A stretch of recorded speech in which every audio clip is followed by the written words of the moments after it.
Sound town দিয়ে দিতে পারেন, সমস্যা নেই।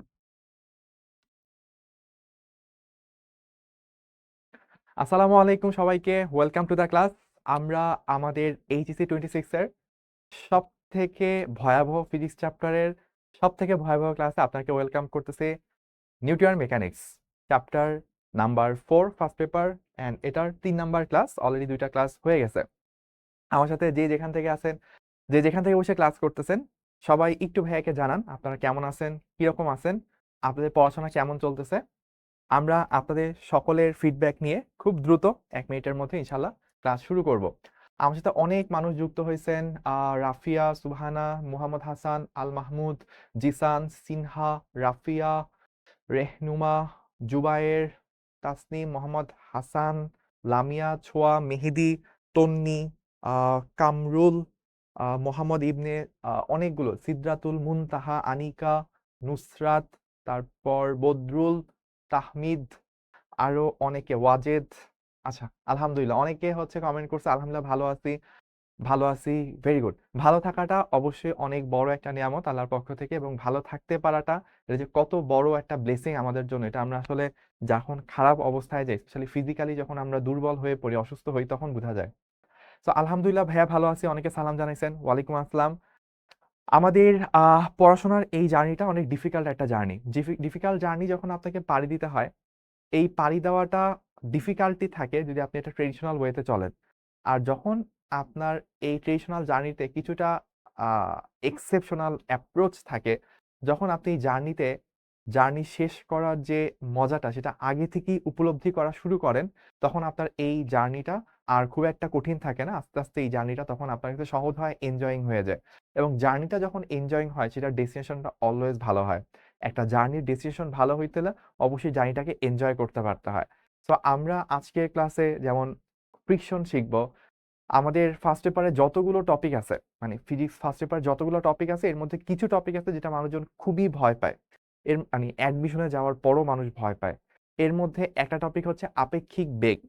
ওই যে আমরা কিছু অঙ্কন করতাম না, গাড়ির কাঁধ ভিজবে, ছাতা কতক্ষণে ধরবে, বাঁকাভাবে গাড়ি উঠতেছে। সো এগুলা কিছু জিনিস যা হচ্ছে অ্যাডমিশনেও পোলাপান ভয় পায়। আপনাদেরকে আমি শিখাইতে পারছি কিনা আই ডোন্ট নো, আপনারা আমাকে জানায়েন। আপনাদের কিরকম ফিল হয়েছে, কতটুকু জানতে পারছেন। 2 নাম্বার যে টপিকটা মানুষজন অনেক ভয় পায় সেটা হচ্ছে জড়তার ভ্রামক, এটাও এই চ্যাপ্টারে। 3 নাম্বার যে টপিকটা মানুষ অনেক ভয় পায় সেটা হচ্ছে ফ্রিকশন, যেটাও এই চ্যাপ্টারে, এবং এটা আমরা আজকের ক্লাসে পড়বো। 4 নাম্বার যে টপিকটা মানুষ ভয় পায় সেটা হচ্ছে পৃষ্ঠ টান, যেটা চ্যাপ্টার 7-এ আছে। এবং এরপরে আরো কিছু জিনিস আছে যেটা মানুষ ভয় পায়, যেমন হচ্ছে চ্যাপ্টার 9 তরঙ্গতে যখন যায়, তখন হচ্ছে স্থির তরঙ্গ, অনুনাদ, এই ব্যাপারগুলো মানুষ একটু ভয় পায়। ঠিক আছে, তাহলে আমরা আমরা হচ্ছে যে আজকের ক্লাস আমরা শুরু করতেছি। তার আগে ছোট্ট একটা জিনিস বলে নিই, অনেকেই হচ্ছে লাস্ট ক্লাসে কিছু হোমওয়ার্ক দেওয়া ছিল। তো আপনারা দেখবেন আমাদের যে গ্রুপটা আছে এইচএসসি 26Q2, এই গ্রুপের মধ্যে কিন্তু অলরেডি অনেকে সলভ করে সমাধানটা দেওয়ার চেষ্টা করছে এবং সঠিক হয়েছে কিনা জানতে চাইছে। তো আমাদের নলেজ টিমের পক্ষ থেকে কিন্তু যেগুলো সঠিক হয়েছে ওগুলোকে সঠিক বলা হয়েছে, বা যেগুলো সঠিক হয় নাই এটা সলিউশনটা কিন্তু দিয়ে দেওয়া হয়েছে।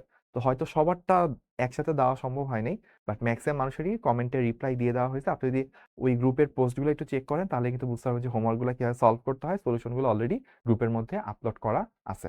ঠিক আছে, আচ্ছা, তাহলে আমরা আজকের ক্লাসে আমরা পড়াশোনা শুরু করতেছি।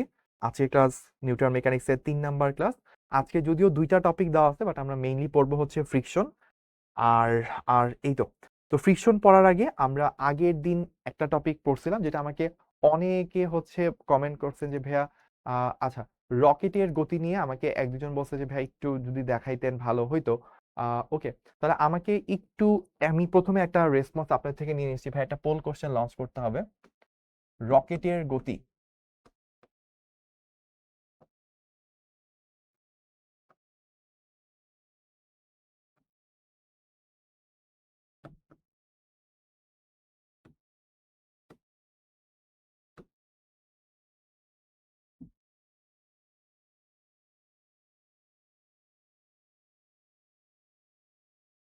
তো যদি বুঝে থাকি আমরা অ্যান্সার করব ইয়েস, যদি বুঝে না থাকি তাহলে অ্যান্সার করব নো। আমরা আসলে সময় খুব দ্রুত চলে যাচ্ছে। আপনাদের খেয়াল আছে সম্ভবত আমাদের ফার্স্ট কোয়ার্টারে আমরা 3টা লঞ্চ করে দিতে পারেন। আমরা ফার্স্ট কোয়ার্টারে 3টা চ্যাপ্টার পড়ানোর কথা ছিল, চ্যাপ্টার 2, 3 এবং 10। বাট আপনাদের সবাইকে নিয়ে একত্রে আগানোর পারপাজে আমরা যেটা করছিলাম 2টা চ্যাপ্টার পড়াইছিলাম, একটু স্লো গেছিলাম। নিউটন মেকানিক্সও যদি ভাইয়া স্লো হই, আমি হয়তো হইতে পারবো, but in the long run এটা আপনাদের জন্যই আসলে ফ্রুটফুল হবে না। কারণ হচ্ছে যে সময় তো খুব দ্রুত চলে যাচ্ছে, মানে আপনার আসলে আগাইতেই হবে দ্রুত। আপনি হয়তো বলবেন ভাইয়া এক ক্লাসে ফ্রিকশন পড়াচ্ছেন, এক ক্লাসে রকেট টকেট এসে অনেক কিছু পড়াচ্ছেন, বাট আমি যদি প্রতিটা ক্লাসে অল্প অল্প টপিক পড়ে আগাই, তাহলে দেখা যাবে ইন্টার সেকেন্ড ইয়ার বোর্ড পরীক্ষার টাইম শেষ হয়ে যাবে, কিন্তু আপনার একবার সিলেবাসই শেষ হবে না। তো সময়টাই এরকম, ইন্টার লাইফটাই এরকম, একটু ডিফিকাল্ট, অনেকগুলা টপিক একটু দ্রুত যেতে হয়। যদি একেবারেই স্লো আগান, আপনি কখনোই সিলেবাস শেষ করতে পারবেন না, এবং সিলেবাস শেষ করার পর আপনাকে আবার রিভাইজ করতে হবে, কারণ প্রথম দিকের টপিকগুলো আপনি শেষে 10 মাস পর যে ভুলে যাবেন। তো আপনাকে একটা সময় যে আবার রিভাইজ করতে পারতে হবে, সেই সময়টুকু কিন্তু হাতে থাকা লাগবে। আচ্ছা, আমাদের তাহলে পোল কোশ্চেনটা লঞ্চ হয়ে গেছে, রকেটের গতি টপিকটি বুঝেছি কিনা? ইয়েস অ্যান্ড নো দুইটা অপশন। যদি বুঝে থাকেন ইয়েস কমেন্ট করবেন, অর্থাৎ ইয়েস অ্যান্সার করবেন, না বুঝে থাকলে নো অ্যান্সার করবেন। আপনার রেসপন্সটা ভাইয়া একটু দেখতে চাচ্ছি খুব দ্রুত। আমাদের ডিলে হচ্ছে কত সেকেন্ড, 10-12 সেকেন্ড নাকি? 10-12 সেকেন্ডের মতো। ওকে, তাহলে আমরা লঞ্চ তো করলাম, দেখি কতক্ষণ হয়েছে। আমার এখান থেকেই অ্যাক্সেস করা যায়।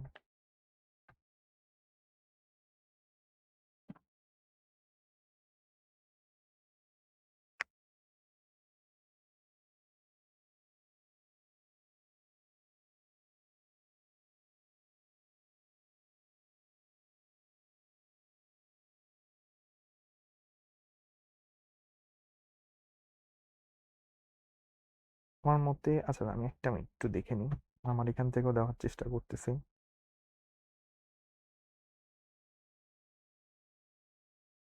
ঠিক আছে, আমরা ক্লোজ করতে পারি। ওকে, আমি যদি একটু রেজাল্টটা শো করি, তাহলে হচ্ছে 190 জন বলছে ইয়েস বুঝতে পারছি, 230 জন বলছে বুঝতে পারিনি। তো যেহেতু ম্যাক্সিমাম মানুষ মেজরিটি বলছে বুঝতে পারিনি, তো আমি একটু রিপিট করব।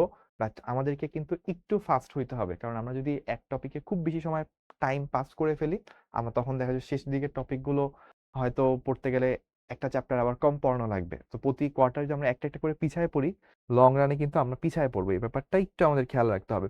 তো আমরা একটু দ্রুত দেখি যে রকেটের বিষয়গুলো আসলে কি ছিল।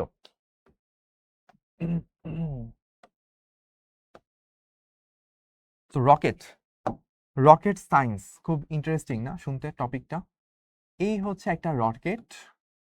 তো রকেটের যেটা স্পেশালিটি ছিল সেটা হচ্ছে রকেট থেকে প্রচন্ড বেগে জ্বালানি নির্গত হইতো। রকেট থেকে কি হইতো? প্রচন্ড বেগে জ্বালানি নির্গত হইতো।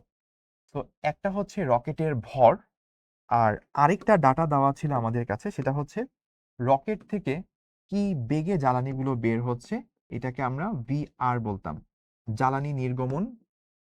বা আমি এখন আর টপিকের নামগুলো না বলি, অলরেডি আপনারা টার্মগুলোর সাথে পরিচিত হয়ে গেছেন।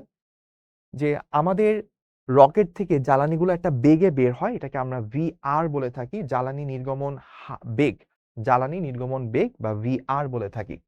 তো যেটা হয়, আমাদের রকেটটা উপরের দিকে কতটুকু ধাক্কা খাবে, কত জোরে ধাক্কা খাবে, ধাক্কা বল, এই ধাক্কা বল এফ কি ছিল? এফ ছিল হচ্ছে আমাদের ভরবেগের পরিবর্তনের হার। আমরা এইভাবে বলতে পারি, বাট আমরা জানি অ্যাকুরেট বেশি হবে যদি আমরা ডিফারেন্সিয়েশন ফর্মে যাই। তো ভরবেগটা কি ছিল? ভরবেগটা ছিল হচ্ছে ডিডিটি অফ এম ভি, এখানে বেগটা দেওয়া আছে ভি আর। তো এই কেসে যেটা ছিল, যেহেতু ভি আরটা কনস্ট্যান্ট, আমরা এমটাকে আপনি ক্যাপিটাল লিখতে পারেন, স্মল লিখতে পারেন, এটা আপনার চয়েস। আমরা চিত্রে যেহেতু ক্যাপিটাল এম দিছি, তাহলে ভিতরেও ক্যাপিটাল এম দিতে হবে। নর্মালি যেটা হয়, বেগটা চেঞ্জ হয়, ভরটা হচ্ছে কনস্ট্যান্ট থাকে, বাট এই রকেটের ক্ষেত্রে এক্সেপশনাল, ভরটা হচ্ছে চেঞ্জ হয়, বেগটা হচ্ছে পরিবর্তনশীল। সরি, বেগটা হচ্ছে কনস্ট্যান্ট, ভরটা আস্তে আস্তে কমতেছে, যেহেতু ভিতর থেকে ফুয়েল বের হয়ে যাচ্ছে, রকেটটা আস্তে আস্তে হালকা হচ্ছে। তো ভরটা পরিবর্তনশীল, এইখান থেকে আমরা বলটা পেতাম। কিন্তু এখানে আমরা একটা কথা বলছিলাম, খুবই স্পেশাল ছিল সেই কথাটা, সেটা হচ্ছে এখানে একটা মাইনাস দিতে হবে। কেন মাইনাস দিতে হবে? যত ভর কমতেছে, তার মানে কি ভরের পরিবর্তনের হার বা ভরবেগের পরিবর্তনের হারটা তাহলে নেগেটিভ আসবে। তাহলে নেগেটিভ আর নেগেটিভ দুইটা মিলে পজিটিভ হবে, পজিটিভ হওয়া মানে বলটা উপরের দিকে বোঝানো। তাহলে আমাদের যখন কেউ জিজ্ঞেস করবে যে ভাই কত বলে রকেটটা উপরের দিকে ধাক্কা খাচ্ছে, তখন অ্যান্সারটা হবে এরকম। আর কেউ যদি আমাকে বলে লব্ধি বল, লব্ধি বল যদি আমাকে কেউ জিজ্ঞেস করে, তখন লব্ধি বল আমরা কি বলবো? লব্ধি বল সমান সমান হচ্ছে আমরা যেটা করতে পারি minus V r ddt of m, এইটা হচ্ছে আমার উপরের দিকে ধাক্কা বল, এখান থেকে আমি এম জি সেটা বিয়োগ করে দিব। কেন এটা করব? কারণ ওজন তো অলওয়েজ কাজ করে কোন দিকে? নিচের দিকে। তাহলে এই উপরের এফ থেকে এমজিটা বাদ দিলে এইটা থাকতো আমাদের লব্ধি বল। ঠিক আছে? আচ্ছা, তারপর আসেন আমাদের ত্বরণ। আমরা ত্বরণ সমান সমান অলওয়েজ কি জানি? বল ভাগ ভর। বলকে যদি ভর দ্বারা ভাগ দেন তাহলে আপনি এটা পেয়ে যাবেন। তাহলে এখানে যদি আপনি ভর দ্বারা ভাগ দেন তাহলে কি আসবে? Minus one by m into v r ddt of m, যা আছে রেখে দিলাম। আর এম থেকে এম যদি ভাগ দিই তাহলে হচ্ছে জি পড়ে থাকে। তাহলে এই হচ্ছে আমার ত্বরণ। তাহলে আমরা একটা ইকুয়েশন পাইলাম বলের, উপরের দিকে বল কত, আর এটা পেলাম লব্ধি বল, যে উপরের দিকে লব্ধি বল কত, আর এটা পেলাম উপরের দিকে লব্ধি ত্বরণ কত। জি এর মান কত হবে? খুবই অসাধারণ একটা প্রশ্ন, মানে এটা খুবই কনসেপচুয়াল। মানে আমি আজকে ক্লাসে প্রথম একটা কনসেপচুয়াল কোশ্চেন পেলাম, জি এর মান কত হবে। এটা অবশ্য ইন্টার ফার্স্ট ইয়ার একটু টাফ হয়ে যায় বলাটা। আপনি যখন পিএইচডি টিএইচডি করবেন তখন এটা একটু ভালো ধরতে পারবেন। তাও ভাইয়া বলে দিচ্ছি, আপনি একটু নোট করে রাখেন, এটা হচ্ছে 9.8 হবে মিটার পার সেকেন্ড স্কোয়ার। ঠিক আছে? আর এটা নাহলে আপনি কিন্তু মানে আরো বড় হইলে এটা বুঝতে পারবেন। আপাতত 9.8 ধরে রাখেন। আহ ওকে, তো এখন আসেন আমাদের জি, যেটা আরেকটা স্পেশাল ব্যাপার, রকেট যেহেতু অনেক বেশি বেগে যাচ্ছে, রকেটে তো অনেক উপরে চলে যাবে। এত উপরে কি জি এর মান 9.8 থাকবে? এত উপরে গেলে জি এর মান 9.8 থাকবে না। বাট এটা যখন পরিবর্তনশীল ধরে কাজ করা হবে তখন আসলে এইটার হিসাবটা, ক্যালকুলেশনটা খুব কমপ্লেক্স হয়ে যায়। দ্যাটস আমাদের ইন্টার লেভেলের যত বই আছে, এমনকি অনার্স লেভেলেরও সবগুলা বইতে জিকে কনস্ট্যান্ট ধরেই কাজ করা হয়েছে। ঠিক আছে? সো আপনি যদি বুয়েটেও ওঠেন, বুয়েটেও জিকে কনস্ট্যান্ট ধরেই কাজ করবে। আপনি তো এখনো বুয়েটে চান্স পান নাই। সো আপাতত আপনি জিকে কনস্ট্যান্ট ধরেই করেন। তবে জি এর মান বের করাটা এটা খুব ডিফিকাল্ট। এটা 9.8 হয়, এটা একটু মনে রাখতে হবে। ঠিক আছে? তাহলে আমরা এই হচ্ছে ত্বরণ, ত্বরণের মানটা বের করে ফেললাম। বল গেল, ত্বরণ গেল, এই দুইটাকে আমরা বুঝতে পারছি। এই যে আমাকে খুবই মানে অসাধারণ কোশ্চেন করছে, ভাইয়া ত্বরণে এম গেল কই? সো দেখেন এই যে এমজি, এমজি যদি এম দ্বারা ভাগ করি তাহলে এম কি আর থাকবে? হ্যাঁ, মানে এটা কিন্তু খুব মানে আমি জানি এটা আসলে খুব অসাধারণ কোশ্চেন, মানে এটা এটা আসলে পিএইচডি লেভেলের কোশ্চেন, যে ভাই এমজি থেকে এম যদি ভাগ দিয়ে দিই তাহলে তো শুধু জি পড়ে থাকে, এম কই গেল? খুব অসাধারণ কোশ্চেন ছিল, আমি আসলেই সারপ্রাইজড, খুবই প্রাউড। ঠিক আছে? ওকে, তাহলে আমরা এরপর যেটা করব সেটা কি? সেটা হচ্ছে আমরা আমরা হচ্ছে বেগ বের করব। বেগ আমরা কিভাবে বের করি?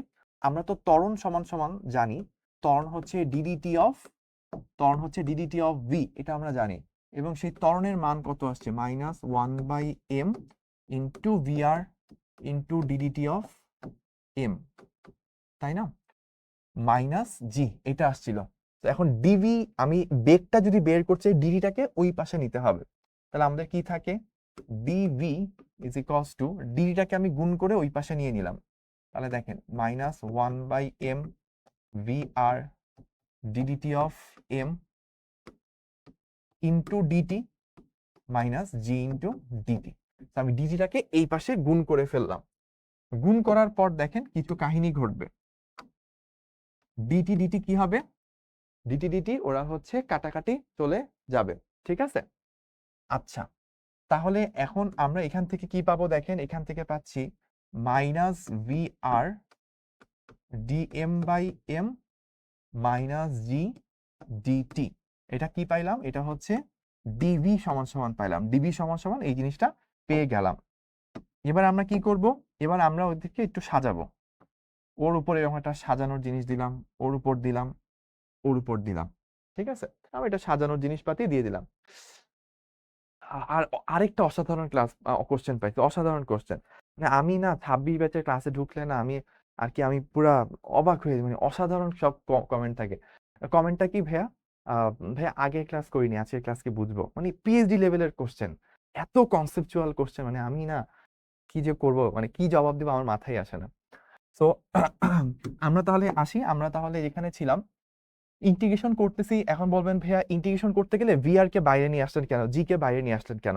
অ্যান্সার হচ্ছে ভিআর তো কনস্ট্যান্ট, জি কনস্ট্যান্ট। ডিফারেন্সিয়েশন ইন্টিগ্রেশন ক্লাসের মধ্যে ভাই বলছিলাম কি, যে কনস্ট্যান্ট গুলো কি হয়? কনস্ট্যান্ট গুলো হচ্ছে ডিফারেন্সিয়েশন থাকলে বাইরে চলে আসছে, এই কারণে হচ্ছে আমরা এদেরকে বাইরে রাখছি। এখন দেখেন এইখানে তো ডিটি, টি এর সাথে কি আছে? ডি এর সাথে টি আছে। তাহলে লিমিটটা হবে কি টি টাইমের, 0 থেকে টি।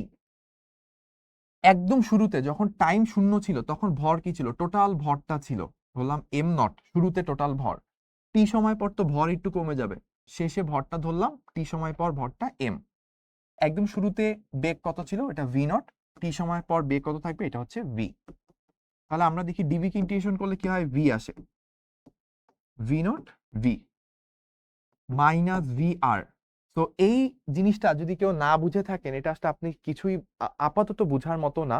এটা হচ্ছে একটা সূত্র, ইন্টিগ্রেশনের সূত্র। যদি কেউ ভেক্টরের ক্লাস না করার কারণে এটা না বুঝে থাকেন, তাহলে এটা কিন্তু আপনার ফল্ট যে আপনি ভেক্টরের ক্লাসটা করেন নাই।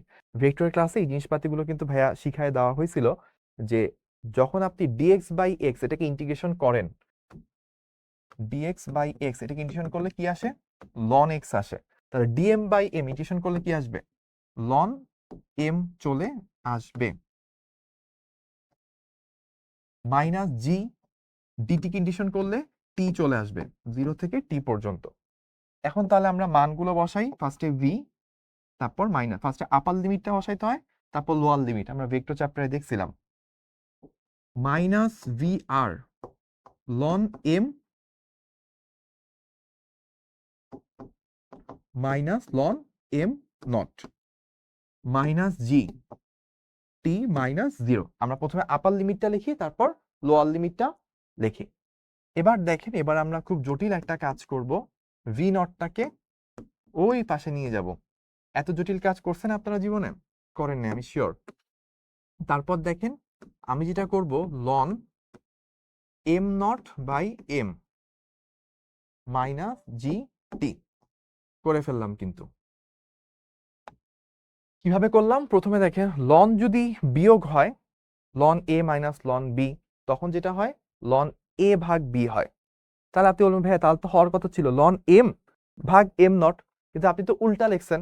এক্স্যাক্টলি কেন উল্টা লিখছি, ওই যে মাইনাসটা যখন ভিতরে আসে পাওয়ার আকারে চলে যায়, তখন তো হচ্ছে কি উল্টায় যায়। মানে সামথিং যদি আপনি এ বাই বি টু দি পাওয়ার -1 হয়, তাহলে কি হয়, বি বাই এ চলে আসে। তো ওই জিনিসটা মাইনাসটা ভিতরে চলে আসছে, তাই হচ্ছে এম বাই এম নটের জায়গায় এম নট বাই এম আসছে। ঠিক আছে, ওকে। এখন আমাদেরকে আরেকটা জিনিস, এটা আমি আপনাদের কনসেন্ট্রেশন চেক করার জন্য দিছি, এই যে ভিআর এটা আমি লিখি নাই, এইটাও কিন্তু লিখতে হবে। তো আপনারা যদি এরকম কনসেন্ট্রেশন, আপনারা তো স্যারের কনসেন্ট্রেশন চেক করতে পারবেন না, তো আপনার কনসেন্ট্রেশন আপনার মানে নিজের খাতায় থাকবে। তো আপনি কিন্তু এরকম কনসেন্ট্রেশন চেক করার জন্য ভিআরটা মানে এভাবে মুছে দিয়েন না আবার। ওকে, তাহলে এই তো আমরা মোটামুটি করে ফেললাম বেগের ইকুয়েশন। এইটুকু যদি বোঝা যায় তাহলেই হচ্ছে আমার কাজ শেষ। অনেকে বললো ভিআর কোথায় গেল, কিছু জিনিস থাকে উজ্জ, এক্সপ্লিসিট, আপনার পড়তেন ইংলিশে এক্সপ্লিসিট ইমপ্লিসিট। তো এক্সপ্লিসিট সরি ইমপ্লিসিট থাকে, ইমপ্লিসিট উজ্জ থাকে। তো এই ভিআরটা এতক্ষণ উজ্জ্ব ছিল, এখন আমি এটাকে এক্সপ্লিসিট করে দিলাম, এখন আপনাদের সামনে দৃশ্যমান হয়েছে। এই হচ্ছে আমাদের বেগের সূত্র। যদি বেগের সূত্র পর্যন্ত বুঝে থাকি আলহামদুলিল্লাহ ওকে। আর লাস্ট দিন যে অঙ্কটা করাইছিলাম ওটা যদি এবার আরেকবার একটু রেকর্ড থেকে দেখে নেন, আপনার রকেটের কনসেপ্ট ফুললি ক্লিয়ার হয়ে যাবেন। এবার আমরা সবাই কি করব, এবার আমরা সবাই হচ্ছে অজু করব।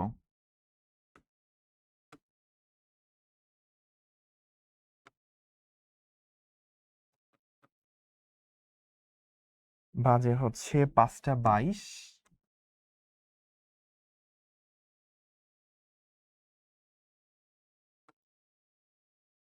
তো 5টা 35 ইনশাল্লাহ will come back. Okay.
Sound off আসসালামু আলাইকুম and welcome back to the class. আমরা আবারও নামাজের বিরতির পর ক্লাস শুরু করতে যাচ্ছি। সো যারা আমরা ভেক্টর চ্যাপ্টারটা ফুললি কমপ্লিট করি নাই তারা অনেক কিছুই বুঝবো না।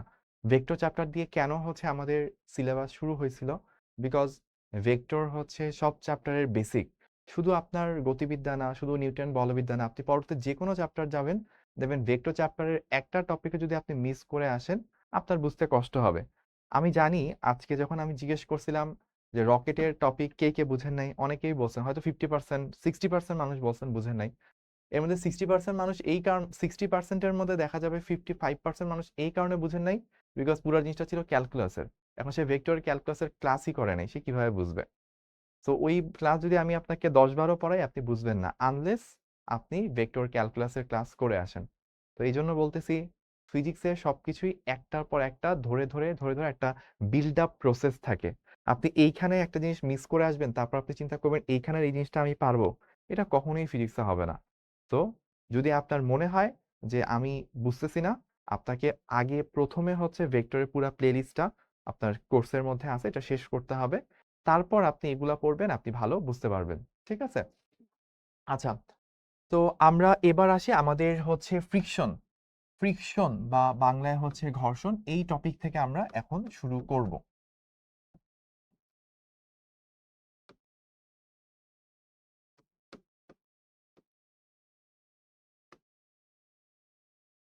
তো ফ্রিকশন বা ঘর্ষণ এটা হচ্ছে স্পেশাল টাইপের একটা বল, স্পেশাল টাইপের একটা বল যেটা কিনা ওয়ান কাইন্ড অফ বাধা বল। ঠিক আছে? আমাকে বলছে রকেটের বেগ বের করার জন্য ইন্টিগ্রেশন না করে একেবারে মেইন সূত্র দিয়ে ম্যাথ করলে কি হবে কিনা। ম্যাথ করার জন্য আপনাকে প্রতিপাদন করতে হবে না। আমরা তো ত্বরণ থেকে ইন্টিগ্রেশন করে করে বেগটা বের করছি। আমার পরীক্ষায় আসলে কি এরকম ইন্টিগ্রেশন করতে হবে? অ্যান্সার হচ্ছে না। ভাইয়া কিন্তু একটা অঙ্ক লাস্ট ক্লাসে সলভ করে দিছিলাম এবং ওই অঙ্কে কিন্তু আমি কোনো ইন্টিগ্রেশন হচ্ছে করি নাই। আমি কি করছি ওইখানে? আমি হচ্ছে ম্যাথের সূত্রটা ছিল, সূত্রের মধ্যে মান বসাইছি, ওই অনুযায়ী ম্যাথটা করে ফেলতে পারছি। ঠিক আছে? আচ্ছা, তাহলে আমরা এবার হচ্ছে ফ্রিকশন টপিকটা নিয়ে আগাবো। ফ্রিকশন টপিকটা দেখি আমরা কিভাবে কাজ করা যায়। ধরেন একটা বস্তু আছে, এইটা একটা তল, তলের উপর একটা বস্তু রাখলাম। আচ্ছা, এখন এই বস্তুটাকে আমি এদিক দিয়ে ধাক্কা মারতেছি, ধরলাম 10 নিউটন বলে আমি ধাক্কা মারতেছি। বস্তুটার ভর হচ্ছে 2 কেজি। ঠিক আছে? 2 কেজি ভরে একটা বস্তুকে 10 নিউটন বল দিয়ে আমি ধাক্কা মারতেছি। প্রশ্ন হচ্ছে বস্তুর কত ত্বরণ প্রাপ্ত হবে। প্রশ্ন কি? প্রশ্ন হচ্ছে বস্তু কত ত্বরণ প্রাপ্ত হবে। তো এইটা হচ্ছে আপনাদের প্রবলেম নাম্বার 11, P11। অনেকে অলরেডি অ্যান্সার দিয়ে দিয়েছেন আমি জানি, কিন্তু আমার প্রশ্নটাই এখনো শেষ হয়নি। প্রশ্নে বলতেছে অপোজিট দিক থেকে একটা বাধা বল কাজ করতেছে যার মান হচ্ছে 2 নিউটন। সো এই যে গতির বিপরীতে একটা বল কাজ করে, গতির বিপরীতে একটা বল কাজ করে, এই বলটাই হচ্ছে বাধা বল বা ঘর্ষণ বল। এটা কি আমরা বাধা বা ঘর্ষণ বল বলে থাকি। ঠিক আছে? এখন আমরা যখন কাজ করব নিউটনের সেকেন্ড সূত্র summation of F is equals to M A. তো আমি যেদিকে বল দিচ্ছি 10 নিউটন ওই দিকে আছে, আর বিপরীত দিক থেকে বাধা বা ঘর্ষণ হচ্ছে 2 newton is equals to M A, that means 2 into A. খুবই কঠিন অঙ্ক, আপনি ক্যালকুলেটর দিয়েও মিলাইতে কষ্ট হইতে পারে, বাট আমি যেহেতু আইনস্টাইনের মানে এক ধাপ উপরে, সো আমি এটা ক্যালকুলেটর ছাড়াই মাথায় করে ফেলতে পারি। এটা হচ্ছে A is equals to 4 metre per second square. ঠিক আছে? এই আইনস্টাইনের থেকে বড় আরো অনেকে আছে আমার সাথে, তারাও করে ফেলছে। গ্রেট, আপনারা লাইফে অনেক কিছু হবেন। সো আমরা 11 নাম্বার প্রবলেমের মাধ্যমে ফ্রিকশনের যে বেসিকটা সেটা কিন্তু শুরু করে দিলাম। ফ্রিকশনের জন্য আমাকে কয়েকটা জিনিস মাথায় রাখতে হবে। বস্তুর গতির বিপরীতে কাজ করবে। ফ্রিকশনের জন্য একটা জিনিস অলওয়েজ মাথায় রাখবেন। আমি এই জন্য এটাকে আপনাদের অন্তর্ভেয়ার ফেভারিট কালার দিয়ে লিখলাম।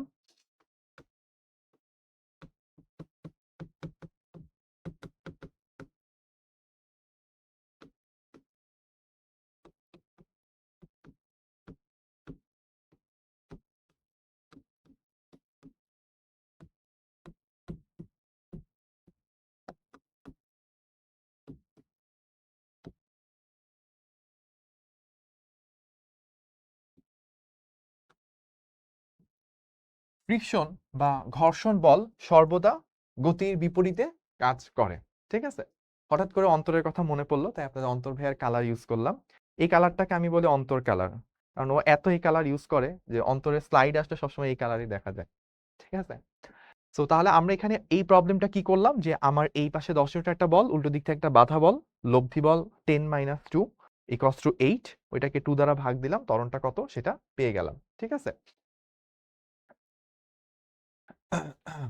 এবার আসেন আমরা এর পরের প্রবলেমে যাব। পরের প্রবলেম, এই কি চলে আসলো, আমরা কিছু ব্ল্যাঙ্ক স্লাইড অ্যাড করে নিই, তাই না? আচ্ছা, আমরা একটা একটা করে ফ্রিকশনের ভালো ভালো প্রবলেমে ঢুকতে থাকবো। আমরা হচ্ছে প্রবলেম 12 এ যাই, চলেন। প্রবলেম 12 এ আমাদেরকে বলবে যে এই হচ্ছে একটা তল, এই তলের উপর একটা বস্তু আছে, সে আগের বস্তুটাই 2 কেজি ভরের বস্তু। সো এই বস্তুটার একটা আদিবেগ ছিল, তার একটা আদিবেগ ছিল 200 মিটার পার সেকেন্ড, এটা একটা আদিবেগ ছিল। ঠিক আছে, এখন বলল এইটাকে থামানোর জন্য এই পাশে একটা বল অ্যাপ্লাই করা হইল, এটা বলা হইল 20 নিউটন ব্রেক জনিত বল, এটার নাম দেওয়া হইল ব্রেক জনিত বল। ঠিক আছে, কোশ্চেন কি? কোশ্চেন হচ্ছে ঘর্ষণ বল 10 নিউটন হলে, ঘর্ষণ বল 10 নিউটন হলে বস্তুটির ত্বরণ নির্ণয় করো। বস্তুটির ত্বরণ নির্ণয় করো।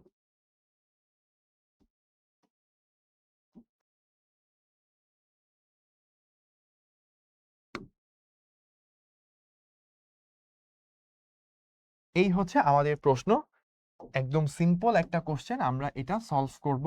বাট একটা ডাউট এখানে থাকতে পারে অনেকের, ডাউটটা ক্লিয়ার করা আমাদের মেইন পারপাস। ঠিক আছে,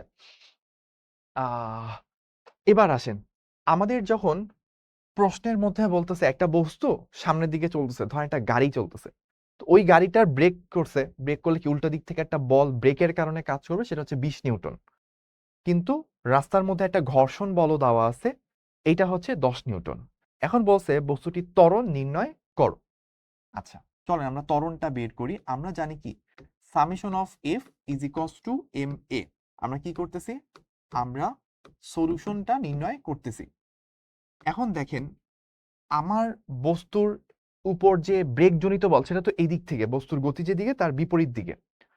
এখন কোশ্চেন হচ্ছে এই 10 নিউটন এইটা কি এই পাশ থেকে কাজ করবে নাকি তার অপোজিট সামনের দিকে কাজ করবে, অর্থাৎ আমি কি 20 + 10 লিখবো নাকি 20 - 10 লিখবো, দ্যাট ইজ দ্য কোশ্চেন। তো আমার যেহেতু 20 নিউটন এদিক থেকে অ্যাপ্লাই করতেছি, তাহলে 10 নিউটন কি তার উল্টো দিক থেকে অ্যাপ্লাই হবে, কারণ ঘর্ষণ কি অলওয়েজ গতির বিপরীতে কাজ করে। তাহলে ইকুয়ালস টু কি 2 ইন্টু এ, যে ভর ইন্টু ত্বরণ। তাহলে আমরা জাস্ট মানটা বের করলে কি হবে, 10 = 2a, বা এখান থেকে a = কত হবে 5 মিটার পার সেকেন্ড স্কয়ার। ঠিক আছে, এই তো আমরা ত্বরণটা বের করে ফেললাম 5। এই তো অনেকে 5 আমার সাথে সাথে বের করছেন।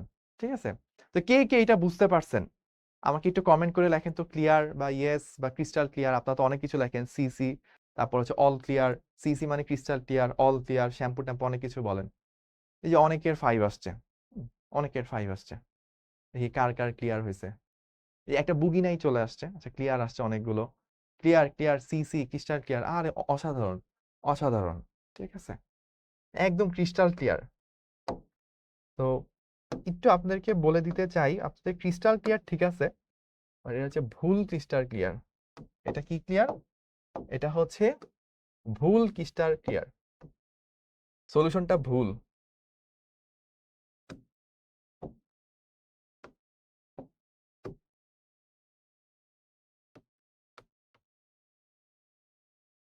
এই সলিউশনটা ভুল হয়েছে। ঠিক আছে, আমি দেখতেছিলাম আপনাদের কার কার ক্রিস্টাল ক্লিয়ার হয়েছে। ঠিক আছে, ক্রিস্টাল ক্লিয়ার যে ভুল হয় এটাও কিন্তু মাথায় রাখতে হবে। তো আমরা চলেন এই প্রবলেমটা এখন আবার একটু করি, এটা সঠিক নিয়মটা একটু দেখি।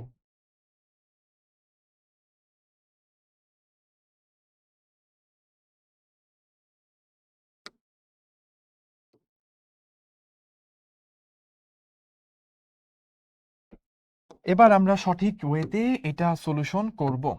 চলেন সঠিক ওয়েতে সলিউশন করি।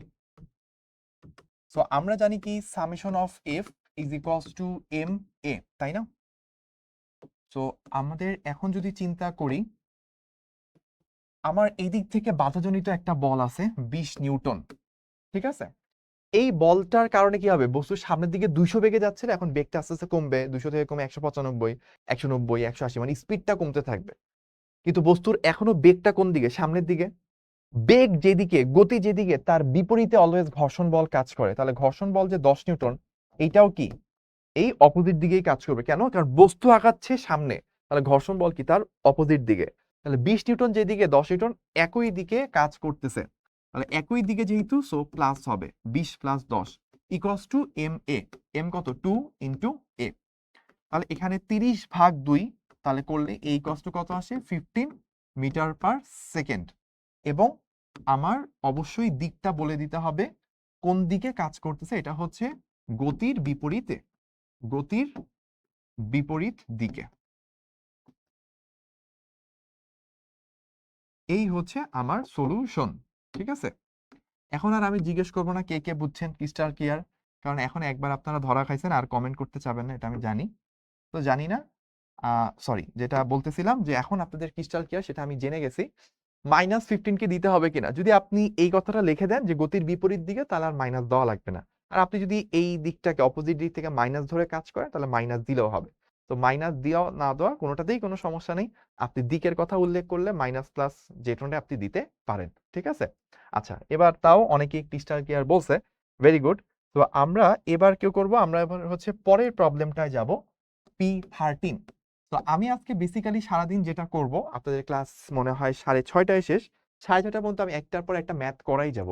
এবং ফ্রিকশনের কনসেপ্ট আসলে ম্যাথ দিয়েই বুঝতে হয়, ম্যাথের মাধ্যমে আপনারা হচ্ছে ক্রিস্টাল, ম্যাথের মাধ্যমে ইয়াটা বুঝতে পারবেন। C⁻³ 3টা 0।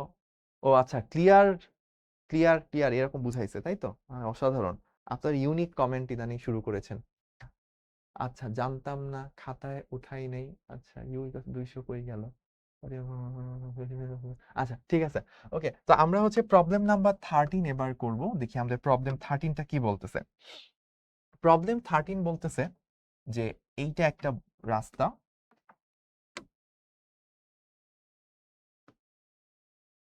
এই রাস্তার উপর একটা বস্তু আছে, এটা 2 কেজি না, এবার 2 কেজি দিব না, তাহলে আপনারা চিন্তা করবেন যে ঘর্ষণের অঙ্ক মানে ভর সব 2 কেজি হবে। তো আমি এবার একটু বাড়াই দিই, 3 কেজি। সামনের থেকে একটা বল অ্যাপ্লাই করলাম, বলটা হচ্ছে ধরেন 20 নিউটন। প্রশ্ন হচ্ছে বস্তু কত ত্বরণ প্রাপ্ত হবে। এখানে একটা জিনিস দিয়ে দিল, মিউ ইজ ইকুয়ালস টু 0.1। তো এবার আপনাকে বুঝতে হবে মিউ জিনিসটা কি বুঝায়, ঠিক আছে? তো এইটা বুঝার জন্য আমরা এখন একটা কেস দেখব, একটা কন্ডিশন দেখব। কেস বা কন্ডিশনটা কিরকম? কেস বা কন্ডিশনটা হচ্ছে, ধরেন এই একটা রাস্তা, রাস্তার উপর একটা বস্তু আছে, এই হচ্ছে একটা বস্তু। এখন আমি করলাম কি, এই বস্তুটাকে সামনের দিকে আমি হচ্ছে ধাক্কা দিলাম, বল প্রয়োগ করলাম, ঠিক আছে? এখন বল যখন প্রয়োগ করব, বস্তুর অপোজিট দিক থেকে একটা বাধা বল তৈরি হবে, যেটাকে আমরা ফ্রিকশন বলি, তাই না?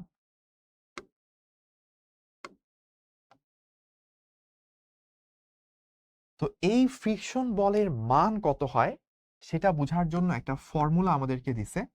এই ফ্রিকশন বল হয় হচ্ছে আর এর সাথে সমানুপাতিক। এখন আপনি বলবেন ভাইয়া আর জিনিসটা কি?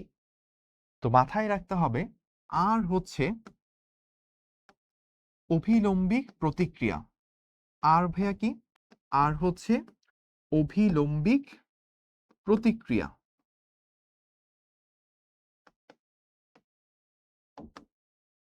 আচ্ছা, এখন ভাইয়া অভিলম্বী প্রতিক্রিয়া জিনিসটা কি, এইটা একটু মাথায় রাখতে হবে যে আর বা অভিলম্বী প্রতিক্রিয়া হচ্ছে বস্তু যে তলে অবস্থান করে,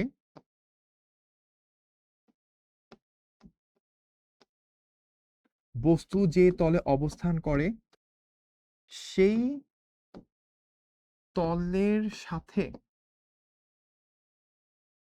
লম্ব বরাবর, সেই তলের সাথে লম্ব দিকে বা লম্ব বরাবর যাই বলেন না কেন, লম্ব দিকে যে পরিমাণ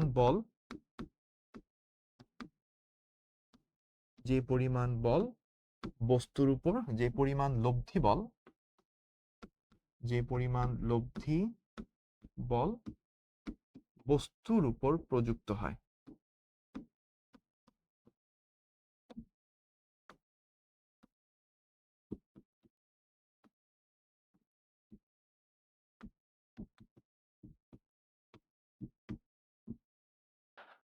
তো বস্তু যখন কোনো একটা তলের উপর রাখা হয়, তখন ওই তলটা তার লম্ব দিক বরাবর বস্তুকে যে পরিমাণ বল প্রয়োগ করে, সেই বলটা হচ্ছে অভিলম্বিক প্রতিক্রিয়া। ঠিক আছে? তো এখন একটা কথা মাথায় রাখবেন, আপনি আজকে যে টপিকটা পড়তেছেন, এইটা ফিজিক্সের সব থেকে ভয়াবহ টপিকগুলোর মধ্যে একটা। আমি জানি না আমি আপনাদেরকে কতটুকু কনসেপ্ট ক্লিয়ার করতে পারবো। আজকে সম্ভবত ফ্রিকশন শেষও হবে না পুরো টপিকটা। বাট প্রত্যেকটা টপিক আপনার মাথা একদম হাইয়েস্ট পরিমাণ অ্যাটেনশন দিতে হবে। তাহলে আপনি পুরো জিনিসটা ভালো করে মাথায় ধরবেন। এবং ফ্রিকশন হচ্ছে সেই টপিক, যেই টপিকটা মাথায় নেওয়ার পর আপনার কনফিডেন্স লেভেল বুস্ট করবে। কিছু কিছু জিনিস থাকে যেটা পারার পর মানুষের মধ্যে কনফিডেন্স আসে। ওই যে সাইকেল চালাইতে পারা যখন শিখে যায়, তখন বাইক চালাইতে পারবো একদিন, এই কনফিডেন্স গ্রো হয়। বা হচ্ছে ম্যাট্রিক পরীক্ষায় গোল্ডেন পাওয়ার পর বা A+ পাওয়ার পর চিন্তা আসে যে ইনশাল্লাহ এইচএসসিতে বা হচ্ছে অ্যাডমিশনে আমি অনেক ভালো করব। তো এইটা এমন একটা টপিক যেটা পারার পর ফিল হয় যে না, ফিজিক্সের অনেক কিছু ইনশাল্লাহ আমি সামনের দিকে পড়বো। তো আমরা চলেন এটা শুরু করি। আমাকে প্রথমে বুঝতে হবে আর জিনিসটা কি। আমি জাস্ট সংজ্ঞাটা লিখলাম, আপনি প্রথমে খেয়াল করেন তো ভাইয়া, এই যে এই বস্তুটার ভর যদি m হয়, তাহলে ও কি, পৃথিবী ওকে নিচের দিকে একটা বল দিয়ে টান দিতেছে না, ওজন বল। আমি একটু অন্য কালার দিয়ে লিখি, তাই না, তাহলে আপনাদের বুঝতে সুবিধা হবে। সো পৃথিবী ওকে একটা বল দিয়ে টানতেছে, এই বলটা হচ্ছে mg, যেটাকে আমরা ওজন বলি। তাহলে এই বস্তুটা কি করবে, মাটিকে mg বল দিয়ে ধাক্কা মারবে। তো মাটি কি আর বসে থাকবে? আপনি ওরে মাটিরে mg বল দিয়ে ধাক্কা মারছেন, মাটিও কি করবে, প্রতিক্রিয়া দিবে না? মাটিও সমান পরিমাণ প্রতিক্রিয়া mg ফেরত দিবে।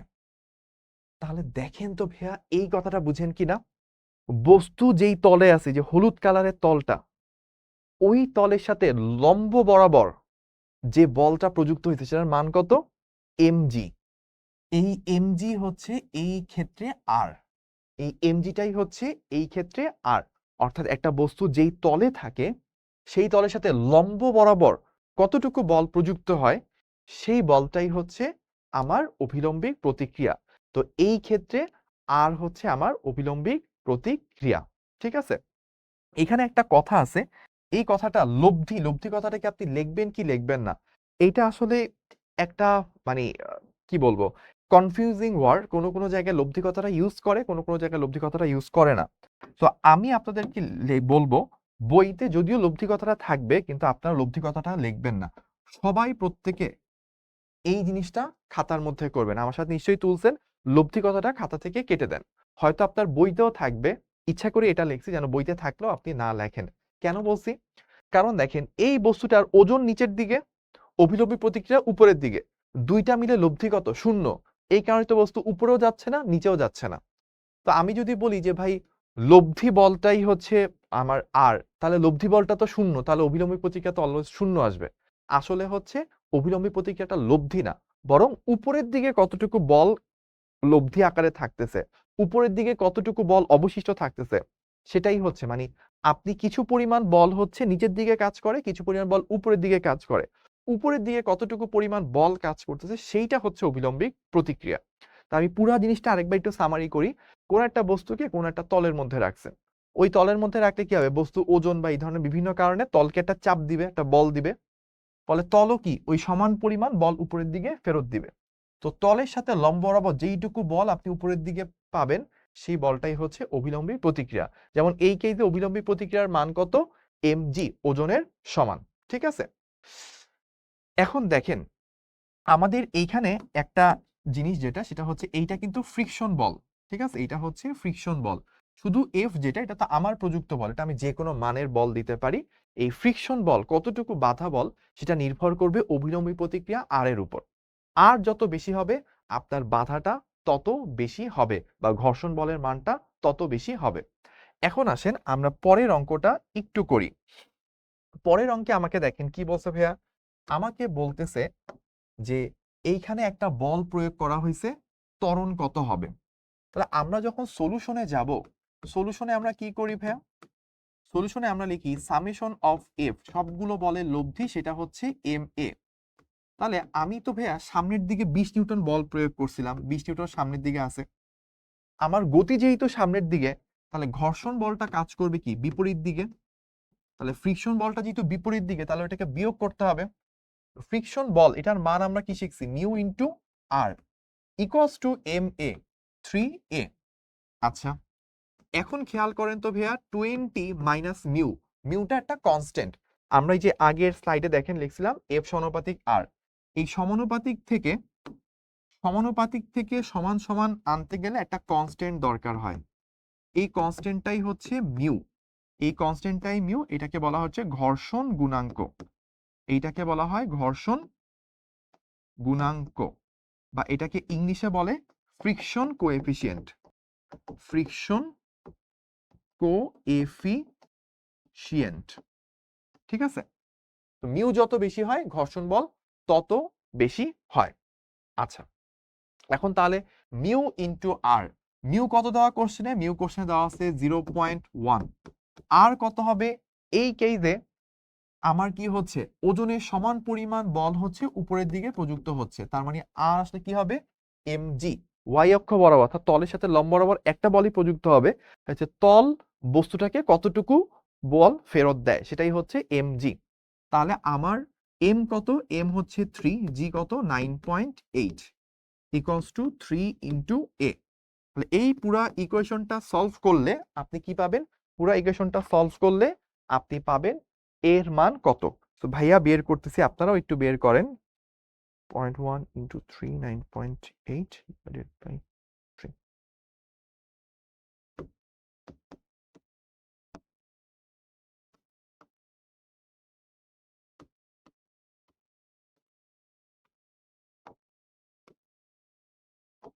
তাহলে আমরা বের করে ফেললাম আমাদের ত্বরণের মান 5.6866 মিটার পার সেকেন্ড স্কয়ার।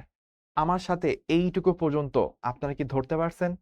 যদি পারেন ভাইয়াকে একটু কষ্ট করে কমেন্ট করে জানান, আর যদি আসলেই ধরতে পারেন, পুরোপুরি ফিল করতে পারেন, তাহলে একটা স্ক্রিনশটও রাখেন, আমাদেরকে আপনাদের ধরতে পারা না পারা, ভাল লাগা খারাপ লাগা, জানতে চাওয়ার সবকিছু পোস্টে কমেন্ট করে জানাতে পারেন। একটাই গ্রুপ, শিখবো জিতবো এখানে।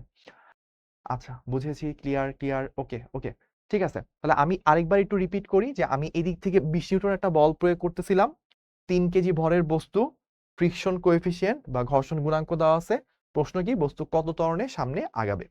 তো আমাদের যদি ঘর্ষণ না দেওয়া থাকতো তাহলে তো 20 ইকুয়ালস টু এম এ, কিন্তু ঘর্ষণ আছে, গতি যেদিকে তার বিপরীত দিকে ঘর্ষণ, তাহলে ঘর্ষণ বলটা বাদ দিতে হবে, তাহলে আমার লব্ধি বল পাবো।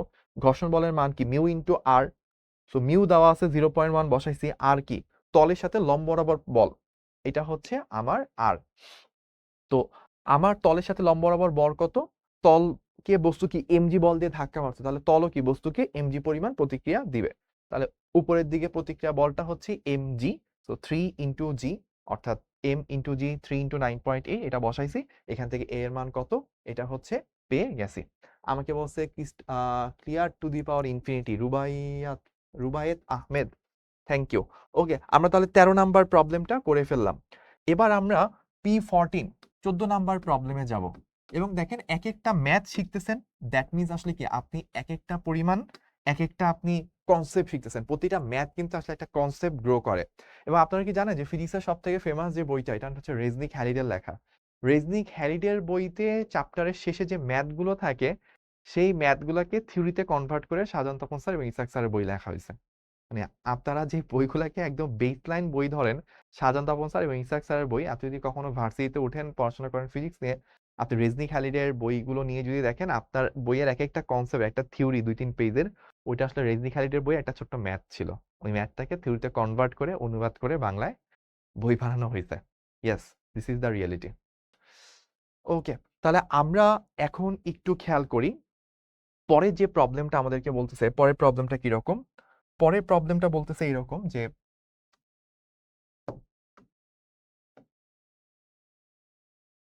তার আগে পরের প্রবলেমে যাওয়ার আগে ভাই একটা ছোট্ট কনসেপ্ট আপনার সাথে শেয়ার করি। আচ্ছা, আগে এই প্রবলেমটা দেখাই, সমস্যা।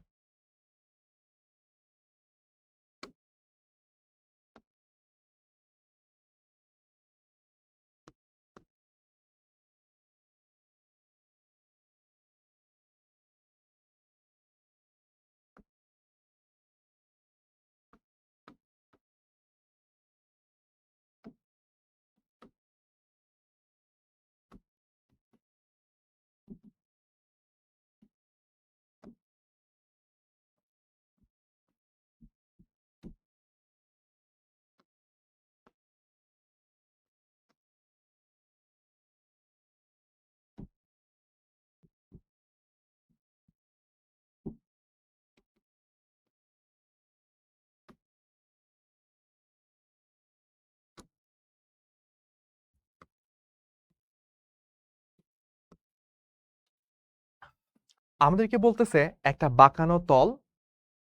বাঁকানো তলের মধ্যে একটা বস্তু, এই বস্তুটার ভর দেওয়া আছে ধরেন 2 কেজি।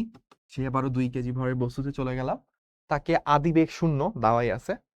200 মিটার উপর, এরকম বাঁকানো তলটা 200 মিটার, ওইখান থেকে ছেড়ে দেওয়া হয়েছে। তো মাটিতে আসতে তার কতটুকু সময় লাগবে সেটা হচ্ছে বের করতে বলছে আমাকে। কে জানি নাম, will be a BUET. SSC তে পড়েছি F equals to mu W, পার্থক্য কি কি? ডাব্লিউ কি এমজি, মানে মিউ ইন্টু এমজি। তো ওইটা কখন প্রযোজ্য? শুধুমাত্র যখন আপনি সমতলে আছেন তখন। এই যে একটু আগে তো আমরা সেটাই করলাম, মিউ ইন্টু আর, এর জায়গায় কি লিখছি? এমজি। এমজি তো ডাব্লিউ। তো mu equals F equals to mu MG বা মিউ ডাব্লিউ। এটা প্রযোজ্য কখন? যখন আপনি সমান্তরাল তলে, মানে আনুভূমিক তলে রাখবেন। কিন্তু এই ধরনের বাঁকা তলে আসলে তখন এটা চেঞ্জ হয়ে যাবে। সো সেটাই আমরা দেখবো যে কেন চেঞ্জ হয়, কিভাবে চেঞ্জ হয়। এবার আসেন, এবার আমরা যেটা করব সেটা হচ্ছে আমরা এই লাইন বরাবর কাজ করব। ঠিক আছে, আমাদের কাজ হচ্ছে এই লাইন বরাবর। এই লাইন বরাবর আমাদের আদিবেগটা কত? আদিবেগটা হচ্ছে 0। তাহলে আমরা প্রথমত কি জানি? ইউ ইজ ইকুয়ালস টু 0, এটা আমরা পেয়ে গেলাম। আচ্ছা, এই লাইন বরাবর আমাদের সরণ কত? সরণ আমরা পেয়ে গেলাম, এস হচ্ছে 200 মিটার, এটা আমাদেরকে দেওয়া আছে। আচ্ছা ভাই, আমরা আর কি জানি? আর হচ্ছে দেখেন, এই লাইন বরাবর ত্বরণটাও কিন্তু আমরা জানি। কিভাবে জানি খেয়াল করেন।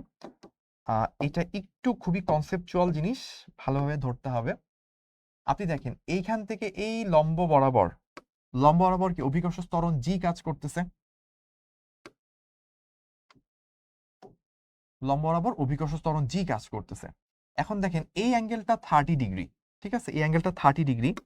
তাহলে চিন্তা করেন এই তলের সাথে লম্ব বরাবর যদি আপনি একটা জিনিস চিন্তা করেন, তলের সাথে লম্ব বরাবর, তাহলে খেয়াল করেন এইটা যদি 30 ডিগ্রি হয়, এইটা কত?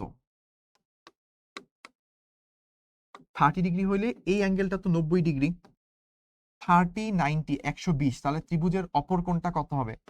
60 ডিগ্রি। ত্রিভুজের অপর কোণটা তখন 60 ডিগ্রি, কারণ ত্রিভুজের 3 কোণের সমষ্টি কত? 180 ডিগ্রি হয়। আবার আরেকটা জিনিস খেয়াল করেন তো ভাইয়া, এইটা কি বোঝা যায় যে এই টোটাল অ্যাঙ্গেলটা কত? 90 ডিগ্রি। টোটাল অ্যাঙ্গেলটা 90 ডিগ্রি, তাহলে অবশিষ্ট এইটুকু কত? 30 ডিগ্রি।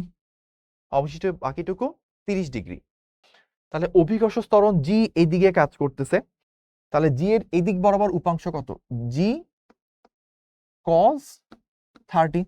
জি এর এদিক বরাবর উপাংশ হচ্ছে জি কস 30। আর জি এর এদিক বরাবর আরেকটা উপাংশ পাবেন, জি এর এদিক বরাবর একটা উপাংশ পাবেন। সেই উপাংশের মান কত হবে? দুইভাবে বলা যায়, জি কস 60 এটাও বলা যায়, বিকজ এই অ্যাঙ্গেলটা 60। অথবা আপনি বলতে পারেন জি সাইন 30। দুইটাই প্রযোজ্য, আপনার যেটা ভালো লাগে আপনি সেটাই ইউজ করতে পারেন। তাহলে আমরা এই যে এই রাস্তা বরাবর কাজ করতেছিলাম, এই রাস্তা বরাবর ত্বরণ কত, সেই ত্বরণটাও কিন্তু আমরা বের করে নিয়ে আসলাম। ত্বরণটা কত আসলো? সেটা হচ্ছে জি cos 60, এটাই ধরেন বললাম। তাহলে কি 9.8 cos 60 কত? Half. That means 4.9 metre per second square. এইটুকু আমাদের বের হয়ে গেল। এখন আমাদের চাইছে কি? T is equals to what? তাহলে আমরা চলেন এবার সূত্র যদি বসাই, নাও 3টা রাশি দেওয়া আছে, অপরটা বের করতে হচ্ছে। এই 4টা দিয়ে একটাই সূত্র, s = ut + half at square. তাহলে s কত দেওয়া আছে? s হচ্ছে 200, u কত? 0, half into 4.9 into T square. সবকিছুই দেওয়া আছে, এখান থেকে আপনি টি কত বের করে নিয়ে আসতে পারবেন। তাহলে আমরা একটু বের করি, টি কত? 2 ইন্টু 200 ডিভাইডেড বাই 4.9 তার রুট। তাহলে টি আসে 9.035, 9.035 এত সেকেন্ড। ওকে, তাহলে এইটুকু পর্যন্ত যারা যারা ধরতে পারছেন ভাইয়াকে একটু কমেন্ট করে জানান, বিকজ আমরা আমরা সামনে আরো ভালো ভালো প্রবলেম নিয়ে কাজ করব। ঠিক আছে ভাইয়া, ভিপিএন ছাড়া এখানে জয়েন হওয়া যায় না কেন? রামিম বলছে না, ভিপিএন লাগবে না তো। ভিপিএন ছাড়াই আপনি বাংলাদেশে বসে কেন আপনার ভিপিএন চালানো লাগবে? তো বাংলাদেশের স্টুডেন্টদের জন্য অ্যাপ, ভিপিএন ছাড়াই আপনি কানেক্ট হইতে পারবেন। হইতে পারে আপনার ওইখানে দুর্বল নেট দুর্বল হওয়ার কারণে আপনার পাচ্ছেন না, মানে ভালো মতো নেট কানেকশন পাচ্ছেন, এর জন্য তো অ্যাপে জয়েন করতে কষ্ট হচ্ছে। অনেক সময় দেখা যায় ভিপিএন ইউজ করলে নেট স্পিড বেড়ে যায়। সো আপনার নেট কানেকশন যদি স্পিড ফুল থাকে আপনি হচ্ছে পেয়ে যাবেন। ঠিক আছে, আমাকে একজন জিজ্ঞেস করছে ভাইয়া এম কোথায়? এই প্রশ্নটার মধ্যে যে 2 কেজি দিছিল এটা হচ্ছে ইরিলিভেন্ট, মানে আপনার এই এম এর ভ্যালু দেওয়া থাকুক বা না দেওয়া থাকুক এটার সাথে অঙ্কের সলিউশন ডিপেন্ড করে না। এম না দেওয়া থাকলে অঙ্কটা করা যায়। এম আপনাকে হুদাই দিছে, কিছু কিছু পরীক্ষা থাকবে আপনাকে হুদাই অনেক ডাটা দেওয়া থাকবে, তো তখন আপনাকে আসলে স্যাররা ইচ্ছা করে মানে আর কি মানে আপনাকে কনফিউশনে রাখার জন্য ডাটাগুলো দেয়, যে আপনি হচ্ছে যে এইটা দেখে কনফিউজড হন কিনা। এখানে একটা জায়গায় আপনাদের কনফিউশন লাগতে পারে, সেটা হচ্ছে উপাংশে ভাঙা। যদিও আমাদের এটা ভেক্টরের কনসেপ্ট, তাও এটা আরেকবার একটু বলতেছি। অভিকর্ষ ত্বরণ যে সোজা নিচের দিকে কাজ করে, এটা নিয়ে নিশ্চয়ই কারো কোনো কনফিউশন নাই, এবং এটাও নিশ্চয়ই সবাই বুঝতে পারছেন। ত্রিভুজের 3 কোণের সমষ্টি 180, 30 আর 90 তো দেখাই যাচ্ছে, তাহলে এটা তো 60 ডিগ্রি হবে, এটাও সবাই বুঝছেন। এটা 100% ক্লিয়ার, আমি জানি। তারপর খেয়াল করেন এই যে এই রেখাটা তো এই তলের সাথে কি লম্বভাবে আঁকছি, তাই না? তাহলে এই টোটাল অ্যাঙ্গেল হলুদ এবং এই নীল, এই টোটাল অ্যাঙ্গেলটা তো হচ্ছে 90 ডিগ্রি। 90 থেকে 60 ডিগ্রি যদি এখানে চলে যায় তাহলে এখানে 30 ডিগ্রি অবশিষ্ট থাকে। এবার আপনি চিন্তা করেন এই যে জি যে অভিকর্ষ ত্বরণ ছিল তাকে দুইটা ভাগে ভাঙানো যায়। একটা হচ্ছে এই দিক বরাবর একটা উপাংশ, আর একটা হচ্ছে এই দিক বরাবর একটা উপাংশ। মানে এই দিকের উপাংশটা কি হবে? প্রথমে কি মেইন ভেক্টর কি জি, তারপর কি চোখ বন্ধ করে একটা কস বসাইলাম, মেইন ভেক্টর এবং আমি যেদিকে চাই তাদের অন্তর্গত কোণ কত আছে? 30, তো জি cos 30। একই রকম ভাবে আমি এই দিকে উপাংশ চাই, ফার্স্টে কি মেইন ভেক্টর জি বসাইলাম জি, তারপর কি চোখ বন্ধ করে কস বসাইতে হইতো, কস বসাইছি, তারপর কি মেইন ভেক্টর জি এবং আমি যেদিকে চাই সেই দিকের অন্তর্গত কোণ কত? এটা 60, সো cos 60। cos 60 যে কথা sin 30 একই কথা, এজন্য জি cos 60ও বলতে পারেন, sin 30ও বলতে পারেন। ঠিক আছে, আচ্ছা তাহলে আমরা এই প্রবলেম সবাই বুঝতে পারছি আশা করি। তাহলে চলেন সামনে আরেকটা প্রবলেম আমরা সলভ করব। সেই প্রবলেমটা কি? সেই প্রবলেম হচ্ছে হুবহু এই প্রবলেমটাই, জাস্ট আমরা এখানে আরেকটা জিনিস অ্যাড করে দিব।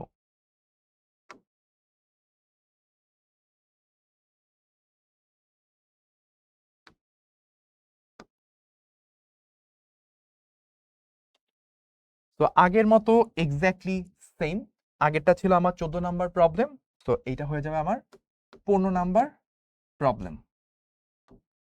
এবার জাস্ট একটা জিনিস এক্সট্রা আমি বলে দিব, সেটা কি? এই তলের একটা ঘর্ষণ গুণাঙ্ক আমি দিয়ে দিব, মিউ ইজ ইকুয়ালস টু 0.1। তাহলে প্রশ্ন কি? এবার প্রশ্ন হচ্ছে বর্তমানে আমার মাটিতে পৌঁছাইতে কত সময় লাগবে?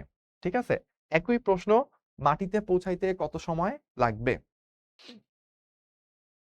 আমাকে একজন ওই কি কনস্ট্যান্টলি কমেন্ট করে যাচ্ছে যে ভিপিএন ছাড়া কানেক্ট হওয়া যায় না, এতবার কমেন্ট করতেছে, একটু দেখেন তো এটা। আচ্ছা, ওই ঠিক আছে, তাহলে আমরা প্রবলেমটা একই প্রবলেম, যে একটা বস্তু, সেই বস্তুর আদিবেগ 0 ছিল, ওকে হচ্ছে এরকম বাঁকানো তলে ছেড়ে দেওয়া হয়েছে, তলটা 30 ডিগ্রিতে বাঁকানো, এইখানে 200 মিটার রাস্তা বাকি। প্রশ্ন কি? মাটিতে আসতে কত সময় লাগবে? জাস্ট একটাই জিনিস এক্সট্রা অ্যাড করা, সেটা হচ্ছে এই তলে একটা ঘর্ষণ গুণাঙ্ক মিউ দিয়ে দেওয়া আছে, যেটার ভ্যালু হচ্ছে 0.1। ঠিক আছে, তাহলে চলেন আমরা এইবার কাজ করা শুরু করি। আমরা কি জানি? আমরা জানি summation of F is equals two কি? M A. আমরা কোন রাস্তায় কাজ করব? আমরা হচ্ছে এখন কাজ করব এই রাস্তাটা বরাবর। সো আমি রাস্তাটা ধরেন মনে মনে আরেকবার আঁকলাম। এই যে এই রাস্তাটা আমি আরেকবার আঁকলাম। এখন দেখেন এইখানে আছে বস্তুটা, তাই না? এই বস্তুটা এইদিকে নামার জন্য সে একটা বল পাবে। এই বস্তুটা এইদিকে নিচে নামার জন্য সে একটা বল লাভ করবে। বলটাকে দেখেন এইদিকে একটা ত্বরণ আছে। ত্বরণ আছে মানে কি? এইদিকে একটা বল আছে। তো এই যে ত্বরণটাকে যদি আমি ভর দ্বারা গুণ করে দিই mg cos 60 বা mg sin 30 যাই বলেন না কেন, তাহলে এই দিকে একটা বল পাচ্ছেন এবং বস্তু কি এই দিকে গড়ায় গড়ায় গড়ায় গড়ায় আস্তে আস্তে নামতে থাকবে। আমরা ঘর্ষণের ক্ষেত্রে অলওয়েজ কি জানি? বল যেদিকে মানে বস্তুটা যেই দিকে অগ্রসর হয় বা বস্তুর গতি যেদিকে থাকে তার বিপরীত দিকে অলওয়েজ ঘর্ষণ বলটা কাজ করে। তার বিপরীত দিকে অলওয়েজ ঘর্ষণ বলটা কাজ করে। তাহলে আমরা ঘর্ষণ বলের ক্ষেত্রে যেটা করতে পারি সেটা হচ্ছে এরকম।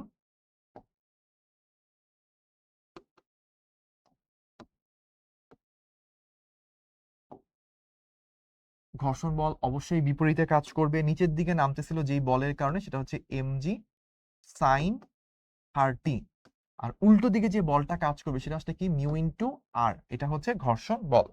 এই দুইটা মিলে একটা লব্ধি ত্বরণ, এ ত্বরণে বস্তুটা নিচে নামবে।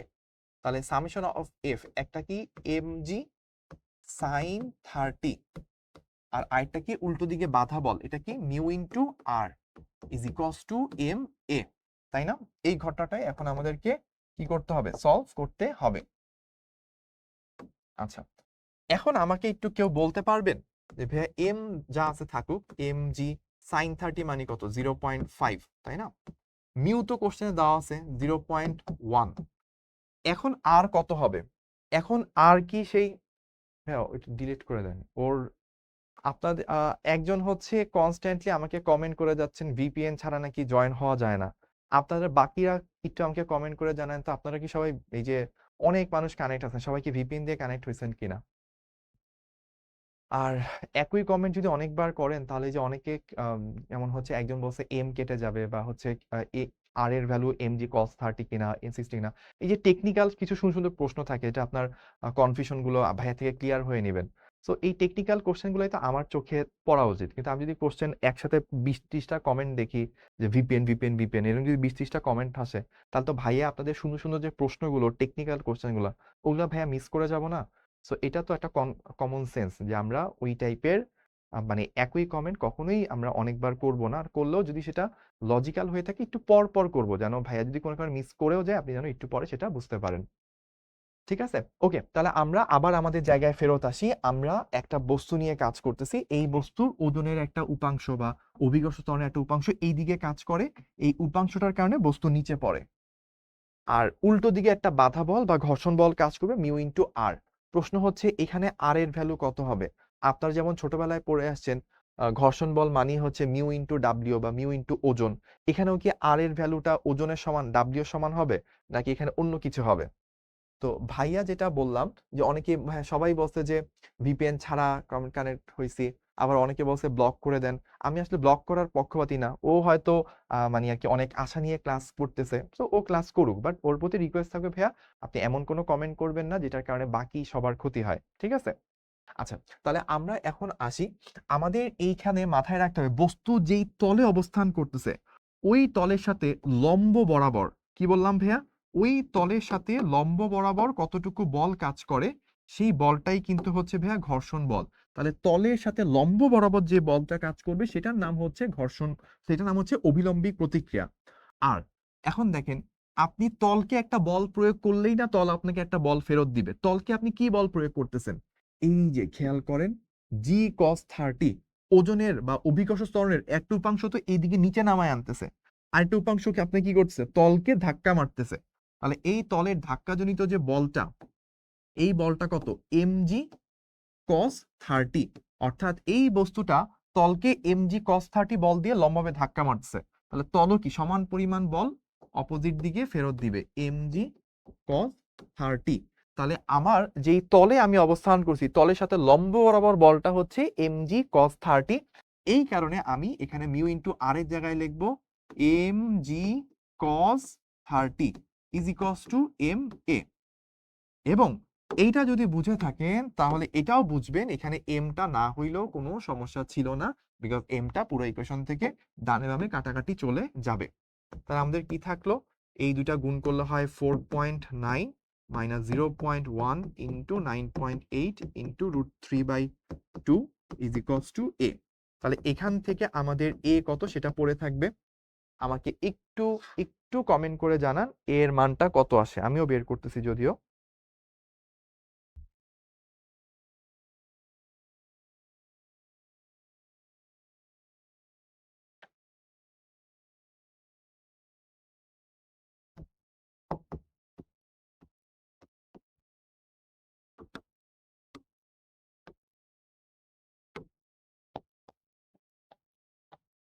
আসছে কি সবার? 4.05 এক্স্যাক্টলি, এই যে অনেকের চলে আসছে 4.05 4.05, গ্রেট গ্রেট, অনেকেই পেরে যাচ্ছে। তাহলে এবার খেয়াল করে দেখেন ত্বরণ যদি আমাদের বের হয়ে থাকে, আমাদের ওই যে সূত্র ছিল না, এস ইকুয়ালস টু হাফ এটি square, S equals to half এটি স্কোয়ার, সেটা জাস্ট আমাদের অ্যাপ্লাই করতে হবে। ইউ তো জিরো, তো এটা না বসালেও হয়। এস ইকুয়ালস টু হাফ এটি স্কোয়ার, সো এস আমাদের দেওয়া ছিল কত, ওই যে দেখেন চিত্রে 200 দেওয়া আছে, 200 ইজ ইকুয়ালস টু হাফ, এ কত বের করলাম 4.05 ইন্টু টি স্কোয়ার। এখান থেকে সলভ করলে টি এর ভ্যালু আমাদের কত সেটা বের হয়ে আসবে, ওই টি এর ভ্যালুটাই হচ্ছে আমাদের অ্যান্সার। সো আমাকে টি এর ভ্যালুটাও চাইলে আপনারা বের করে জানাতে পারেন। আমি বের করি 200 400 বাই এ যেটা আসছে সেটা হচ্ছে অ্যান্সার। ওকে, টি পেয়ে যাব 9.936, 9.936 এত সেকেন্ড। সো আমার ত্বরণ সরি সময় চলে আসছে 9.936 এত সেকেন্ড। ঠিক আছে, আপনাদের কি আমার সাথে অ্যান্সার মিলছে কিনা আমাকে জানাইতে পারেন। 9.936, ওকে ওকে, ঠিক আছে। তাহলে আমরা একটু কিন্তু আগের ম্যাথটার সাথে একটু কম্পেয়ার করতে পারি, তাই না? আগের ম্যাথে কতটুকু সময় লাগছে, 9.003 বা 9.1 এর কাছাকাছি সময় লাগছে। এখন কি সময়টা বেশি লাগতেছে না? 9.9, প্রায় 10 সেকেন্ডের কাছাকাছি। কেন বেশি লাগছে? কারণ বাধা যদি কাজ করে, বা মানে আপনার বাধা না থাকলে ঠেস করে নেমে যাবে, বাধা বা ঘর্ষণ থাকলে কি নামতে একটু ধাক্কা খাবে, ধাক্কা খাইতে খেতে নামলে কি সময়টা একটু বেশি লাগবে। এই জন্য 9.03 জায়গায় আপনার 9.9, মানে অনেকটুকু সময়, প্রায় 0.9 সেকেন্ডের মতো সময়টা বেশি লাগছে। তো ভাইয়া পুরো অঙ্কটা আরেকবার একটু রিভিউ করি। এই অঙ্কটা বোঝা মানে আপনি ফ্রিকশনের অনেক বড় একটা পার্ট বুঝে ফেললেন। তো আমি একদম বেসিক থেকে একদম শুরু থেকে পুরো ম্যাথটা বলবো। এইবার যারা যারা এতক্ষণ ধরতে পারেন নাই, যদি লাস্ট আগামী 2 মিনিট যদি আপনি কনসেন্ট্রেট করেন, এই অঙ্কটা একদম ঝাঁকানাকা ভাবে আপনার মাথায় ক্লিয়ার হয়ে যাবে। এবং once this math has been very clear to you, I can assure you that this type of math will grow confidence in you, not only for Newton mechanics but also for the whole journey of physics, inshallah. Okay, so next 2 minute আপনার লাইফের খুব special সময়, খুব ভালো করে এটা খেয়াল করতে হবে। সো একটা ম্যাথ দেওয়া, ম্যাথটা কি বলছে, এইরকম একটা বাঁকানো তল, কত ডিগ্রিতে, অনুভূমিকের সাথে 30 ডিগ্রিতে বাঁকানো একটা তল, 2 কেজি ভরের একটা বস্তু দেওয়া আছে। 2 কেজি যদিও লাগবে না, বাট আপনাকে কনফিউজ করার জন্য কোশ্চেন এরকম অনেক এক্সট্রা ডাটা দেওয়া থাকবে। বলতেছে আদিবেগ 0, তাকে 200 মিটার এরকম বাঁকানো একটা তলের উপর থেকে ছেড়ে দেওয়া হয়েছে। বলছে তলের সাথে বস্তুর ঘর্ষণ গুণাঙ্ক 0.1, মাটিতে এভাবে যদি স্থির অবস্থা থেকে ছেড়ে দিই, মাটিতে আসতে কত সময় লাগবে, দিস ইজ দ্য কোশ্চেন। এখন আমরা প্রথমে যেটা চিন্তা করছি যে আচ্ছা মাটিতে, মানে একটা বস্তুকে নর্মাল উপর থেকে ছেড়ে দিলে কি হয়, ওজনের কারণে সে ঠাস করে পড়ে যায়। এখন তো আর সে বাঁকানোর রাস্তা আছে, ঠাস করে পড়ার সময় নাই, তাই না? তল কিভাবে 30 ডিগ্রিতে বাঁকানো থাকে? আরে ভাই তল বাঁকানো থাকে, এত সুন্দর সুন্দর কোশ্চেন কেমনে হবে? এটা একটা ক্যালকুলেটর, ঠিক আছে? আমি চাইলে কি এটাকে এভাবে বাঁকায় ধরতে পারি না, অ্যাঙ্গেল করে? এরকম কেউ কিছু একটা অ্যাঙ্গেল করে ধরছে, তো এরকম বাঁকানো তল থেকে একটা বস্তুকে ছেড়ে দিছে, সে কত সময় লাগবে? এখন চিন্তা করেন, ওজনের কারণে নর্মালি বস্তু ঠাস করে পড়ে যায়, এখন তো বাঁকানো তল, সোজা তলকে ভেদ করে তো আর পড়া সম্ভব না। তাহলে একটা বাঁকানো তলের উপর রেখে দিলে কি হয়, বস্তু এইভাবে ঠাস করে পড়তে থাকে।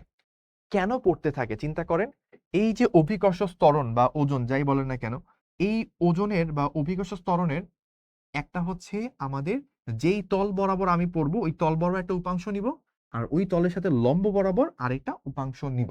কেন? কারণ দেখেন, আমার এই যে উপাংশটা, জি এর এদিক বরাবর উপাংশ বের করছে, এটা জি cos 60ও বলতে পারেন, জি sin 30ও বলতে পারেন। cos 60 কিভাবে, এই দিকে হচ্ছে জি, আর এই দিকে হচ্ছে আমি নিতে চাই। উপাংশ নিতে যাওয়ার সময় কি করতে হয়? প্রথমে মেইন ভেক্টর বসাইতে হয়, জি মেইন ভেক্টর বসাইছি, তারপর কস, চোখ বন্ধ করে অলওয়েজ কস হয়, তারপর মেইন ভেক্টর এবং আমার অন্তর্গত কোণ সেটা হচ্ছে 60, সেটা বসাইলাম। আবার আরেকভাবে চিন্তা করতে পারেন, এখানে ছিল কি জি কস 30, তাহলে তার সাথে লম্ব হবে কি হবে? জি সাইন 30। দুইভাবেই কিন্তু চিন্তা করা যায়। এখন তাহলে চিন্তা করেন, আপনার এই যে জি কস 60 যে ত্বরণটা আছে, বা এম দিয়ে যদি গুণ করি, এম জি কস 60 যে বলটা আছে, সেই বলটার কারণে কি বস্তুটা নিচের দিকে পড়বে। তার নিচের দিকে পড়ার জন্য যাই বল এম জি কস 60 বা এম জি সাইন 30 একই কথা। কিন্তু বস্তু যেই দিকে পড়বে তার বিপরীত দিকে কি কাজ করবে? বিপরীত দিকে ঘর্ষণ বল কাজ করবে। ওইটাই এই চিত্রে আলাদাভাবে লিখছি যে এম জি সাইন 30 কারণে সে পড়তেছে, আর উল্টো দিকে ঘর্ষণ বলটা আপনাকে হচ্ছে ঠেকায় রাখার চেষ্টা করছে। ঘর্ষণ বলের মান কত? মিউ ইন্টু আর। তো মিউ কত হচ্ছে? মিউ দেওয়া আছে 0.1, তো এটা বসাইলাম। আর আর কি? যেই তলে আছি সেই তলের সাথে লম্ব বরাবর বল। তাহলে আমি আছি এই তলে, এই তলের সাথে লম্ব বরাবর বল কি হবে? এই যে 90 ডিগ্রিতে এই বরাবর বল। এটা কত হবে? ওই যে আমার ওজনের একটা উপাংশ বা অভিকর্ষ ত্বরণের একটা উপাংশ জি কস 30 ছিল, তার সাথে এম দ্বারা গুণ করলে এম জি কস 30, এই বলে আমি মাটিকে ধাক্কা মারতেছি বা তলকে ধাক্কা মারছি। তো তলও কি সমান পরিমাণ বল, নিউটনের তৃতীয় সূত্র, ক্রিয়া প্রতিক্রিয়া সমান বিপরীতমুখী, ওই এটা প্রতিক্রিয়া ফেরত দিবে। তলের সাথে লম্ব বরাবর যে প্রতিক্রিয়াটা পাই এম জি কস 30, সেটাই তো আর, তো ওটা বসাইলাম। পুরা ইকুয়েশনে এম গুলো কাটাটি যে মান বসাইলে এর মান কত পেয়ে গেলাম। তাহলে এই বাঁকানো তল বরাবর আমার আদিবেগ ছিল, বাঁকানো তল বরাবর আমার ত্বরণ জানি, সরণ জানি, সবকিছু আমি জানি। তো এই বাঁকানো তল বরাবর আমার ত্বরণ জানি, আমার আদিবেগ জানি, আমার সরণ জানি। তাহলে আমাকে বের করতে হবে কি? Time is equals to what? যা সূত্র অ্যাপ্লাই করলাম, যেহেতু আদিবেগ শূন্য, এখান থেকে টাইমটা কত বের হয়ে গেল। ঠিক আছে? আমাকে খুবই অসাধারণ একটা কোশ্চেন করছে। কোশ্চেনটা দেখে আমি আসলে মানে কি বলবো, আমি কি কানবো নাকি হাসবো আমি আসলে বুঝে পাচ্ছি না। আমাকে বলছে যে ভাইয়া 3টা এম কিভাবে কাটাকাটি গেল? ভাইয়া এখানে একটা এম এর সাথে একটা এমই না কাটাকাটি যায়, 3টা এম কিভাবে কাটাকাটি গেল? ঠিক আছে? তো এইটা আসলে আপনি ইন্টার লেভেলে বুঝবেন না, এটা আপনি একটু বড় হইতে হবে। আপনি বড় হয়ে যখন আরেকটু সামনের দিকে মানে ইন্টার পাস করে যখন ক্লাস 1 2 তে ভর্তি হবেন, তখন এটা বুঝবেন যে এমটা কমন নেওয়া যায়। ঠিক আছে? এম কমন নিলে যে জি ইন্টু 0.5 আর দিকে 0.1 ইন্টু জি কস 30, এমটা কমন নিয়ে বাইরে গেলেন। এবার আপনি যখন ক্লাস 3 4 এ উঠবেন, আরেকটু প্রমোশন পাবেন, তখন এই পাশের এম এই পাশের এম কাটাটি করতে পারবেন। বুঝছেন না? তো এটা ইন্টারে থাকতে আপনি বুঝবেন না, একটু সিনিয়র হইতে হবে, ক্লাস 1 2 তে পাস করতে পারতে হবে, নাহলে আপনি এই প্রবলেম বুঝবেন না। ওকে, তো আমরা এই প্রবলেম আপাতত হয়ে গেল। আমরা হচ্ছে 14 নাম্বার প্রবলেম পর্যন্ত, ক্লাস কি 30 এই রুমে, তাই না? আচ্ছা, তো আজকের ক্লাসে আমাদের এইটুকু পর্যন্তই থাকবে। এরপর আর খুব বেশি আমরা আগাবো না, বিকজ 2-3 মিনিট পরে আমাদের আরেকটা ক্লাস এই রুমে শুরু হবে। জাস্ট একটু গো থ্রু করি যে আমরা আজকে সোফার কি কি জিনিস পড়লাম। আমরা প্রথমত দেখলাম যে আমাদের ঘর্ষণ বল, সরি আমাদের রকেটের গতি আমরা একটু রিভিউ করলাম। সো আমি জানি যে যারা হচ্ছে গতদিন এই টপিকটা বুঝছিলেন তারা আজকেও বুঝছেন, যারা গতদিন বুঝে নাই তারা আজকেও বুঝে নাই, কারণ গতদিন তারাই বুঝে নাই যারা ভেক্টর চ্যাপ্টারটা শেষ করে আসেন নাই। সো এই টপিক যদি না বুঝে থাকেন, একটাই কারণ, আপনি ভেক্টর চ্যাপ্টারের শেষের ক্লাসগুলো করেন নাই। না করলে এই টপিক আপনারা 10 বার গুলায় খাওয়াইলেও আপনি বুঝবেন না। তো অবশ্যই ভেক্টর চ্যাপ্টার ফার্স্টে পুরোটা শেষ করতে হবে। এবার আসেন, আমরা বেগের ইকুয়েশনও সলভ করছিলাম, তারপর আমরা নামাজের বিরতিতে গেছিলাম, তারপর আমরা ফ্রিকশনের একটা ইজি প্রবলেম দিয়ে শুরু করছিলাম। গতির বিপরীত দিকে যে বল থাকে সেটা সাধারণত বাধা বল বা ঘর্ষণ বল বলে থাকি, ত্বরণ বের করতে হয়। তারপর আমরা রং কনসেপ্ট থেকে সঠিক কনসেপ্টে গেছিলাম, যে বল যেদিকে তার বিপরীত দিকে ত্বরণ হবে এমন কিন্তু না, গতির বিপরীতে হচ্ছে ত্বরণ। তো ওই কনসেপ্টটা এখানে ক্লিয়ার করা হয়েছিল। তারপর আমরা দেখছিলাম যে ঘর্ষণ বলটা হচ্ছে কত জোরে আমি মাটিকে চাপ দিচ্ছি বা মাটি আমাকে কতটুকু প্রতিক্রিয়া ফেলছে তার সাথে সমানুপাতিক, ওইখান থেকে কনস্ট্যান্ট আসে মিউ, এটাকে ঘর্ষণ গুণাঙ্ক বলে। এরপর আমরা দেখছিলাম একটা অঙ্ক মিউ দিয়ে সলভ করছিলাম। তারপর আমরা একটা বাঁকানো তলের অঙ্ক দেখছিলাম, ঘর্ষণ ছাড়া প্রথমে দেখছি, ঘর্ষণ দিয়ে করলে যে সময়টা বেশি লাগে বা ত্বরণটা কমে যায় সেটা দেখছি। তো এইটুকু পর্যন্তই আজকে আমাদের ক্লাস। আমাদের ক্লাস 8 থেকে বেশি এক্সটেন্ড করব না, ক্লাসের একেবারে শেষ দিকে আমরা চলে আসছি। পরের ক্লাসে আমরা ফ্রিকশন নিয়ে আরো অনেক অঙ্ক করব। এবং আজকের ক্লাস আপনাদের কিরকম লাগলো, অনুভূতিগুলো, আপনাদের ফিডব্যাকগুলো অবশ্যই শিখবো জিতবোতে জানাতে ভুলবেন না।